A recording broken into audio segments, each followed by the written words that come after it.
Alright guys, another little video on my studio build, little tiny house kind of thing. This one's about the walls. Um, Previous videos I talked about how I built the trailer and how I built the axles. Um, the next step that I got into was building the walls. The walls are 2x4 construction, just like a house. The bottom plate is pressure treated so that any rain that comes down at the siding that hits that bottom board, you have a pressure treated board there so it won't rot out. When I built the trailer, I put a piece of angle iron around the outside so that I'd have something to bolt the walls to, that I could get access to the bolts pretty easily as I put the walls up. I built the side walls in 2 sections and the end walls in 1 section. The 2x4 construction is just a general construction from houses.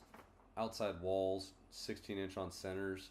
When you come to your second section of wall, when you build that second section, you have to pay attention to the measurements and keep the studs 16-inch on center. 2 2x4s from your 2 sections of walls when they come together, and that gap there between your next stud might be a little bit less, so that when you put your siding up, your siding matches up to your studs and you can screw it right in. Also, with the very end of the very corners, you want to double up your studs so that when you put your sheetrock or your siding inside, depending on what you use, you have something on that end to attach to.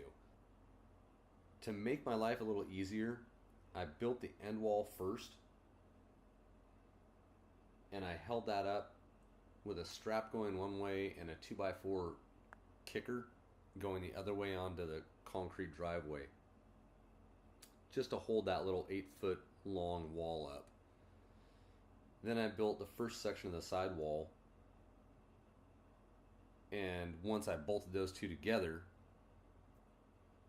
they stabilized each other.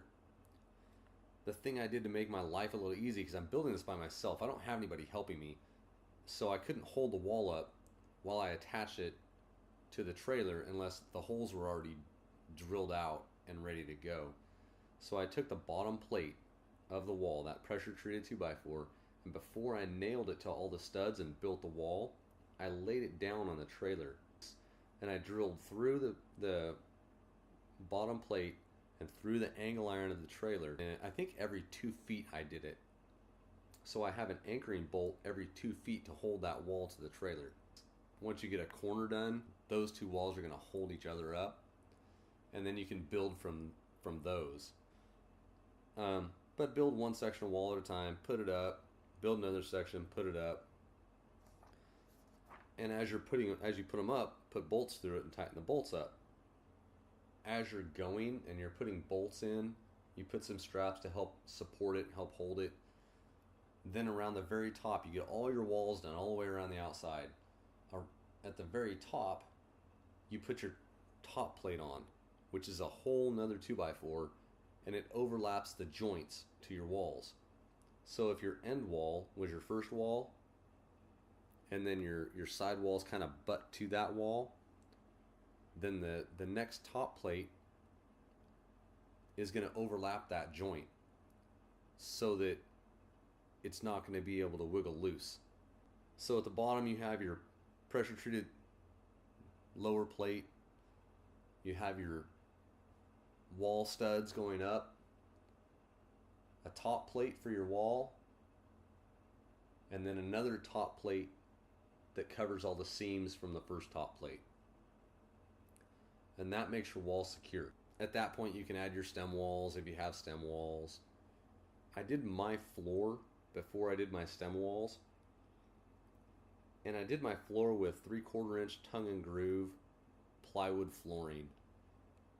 Some of the tiny house builders are putting a subfloor in and then putting their walls on top of it, and they're doing that because they want extra insulation in the flooring because of the climate that they live in. Where I live, I don't have to worry about that too much. I cut them all to fit, I lined them all up inside, I numbered them, and then I took them all out, and I put a rubber coating over the bottom of them. It's a white rubber roofing material that's used for flat roofs, so you can get it at Lowe's. It goes on. It just goes on with a roller. You let it dry. You put another coat on, and then I put all the flooring back in, so that rubberized coating was facing down, and that's going to keep the moisture off of the plywood flooring. Wherever you have a window in your walls, you're going to want to put kickers for the window frame. And when you're building your walls, you're going to design this in. Research on YouTube a little bit about how to build walls, how to put the windows in correctly. I've noticed that some of the tiny house builders are just using a square framework for the window and not putting kickers underneath it to help support it. When you're building your walls, research how other people are doing it, how it should be done, and then you can cut corners where you want to cut corners. But I wasn't willing to cut corners on that part of it. I tilted my walls up, and I started to make my trusses and get everything kind of going. So I hope these pictures are enough to kind of explain what I did. Hopefully this gives you a little bit of insight in the walls. Thanks for watching. Don't forget to like and subscribe, and I will see you next time.